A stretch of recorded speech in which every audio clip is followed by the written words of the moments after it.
अभीरा को जेल के सदमे से बाहर निकालने के लिए अरमान ने डॉक्टर अभिमन्यु से मदद मांगी।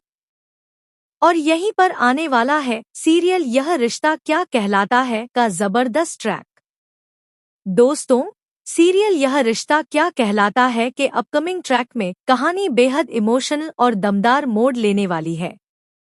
अभीरा जेल से तो बाहर आ चुकी है, लेकिन जेल का सदमा उसे भीतर तक तोड़ चुका है।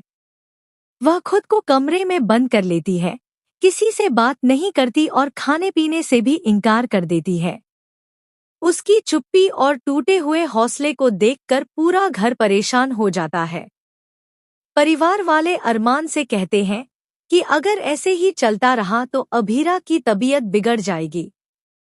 अरमान, जो पहले ही अभीरा के लिए बहुत चिंतित है, अब फैसला करता है कि वह हर हाल में उसे इस सदमे से बाहर निकालेगा। यहीं से कहानी में आता है ट्विस्ट। अरमान डॉक्टर को बुलाता है ताकि अभीरा का इलाज हो सके। डॉक्टर जांच करने के बाद कहते हैं कि अभीरा का खाना पीना बेहद जरूरी है, लेकिन सबसे अहम है कि वह मानसिक आघात से बाहर निकले। डॉक्टर सलाह देते हैं कि उसे किसी अच्छे साइकियाट्रिस्ट या फिर किसी ऐसे थेरेपिस्ट को दिखाया जाए जो उसकी खोई हुई हिम्मत वापस ला सके। डॉक्टर यह भी कहते हैं कि एक ही इंसान है जो शायद अभीरा को इस दर्द से बाहर निकाल सके, डॉक्टर अभिमन्यु। उनकी म्यूजिक थेरेपी लोगों को गहरे ट्रॉमा से बाहर निकालने में मदद करती है। अरमान तुरंत अभिमन्यु से संपर्क करने की कोशिश करता है। बार बार फोन करने के बाद आखिरकार जब वह बात करता है तो अभिमन्यु पहले इनकार कर देते हैं क्योंकि उनके पास अपॉइंटमेंट्स फुल हैं।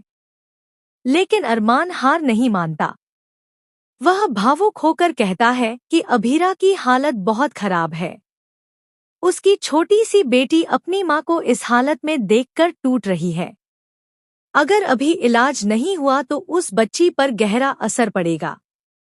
अरमान की बात सुनकर अभिमन्यु आखिरकार मान जाते हैं और कहते हैं कि आप अभीरा को लेकर मेरे म्यूजिक सेंटर आइए। अब ट्रैक में एंट्री होती है सबसे बड़े इमोशनल मोमेंट की। अभिमन्यु अपनी म्यूजिक थेरेपी शुरू करते हैं और अक्षरा का पुराना गाना गुनगुनाते हैं। गाने की गूंज सुनते ही अभीरा का दिल कांप उठता है।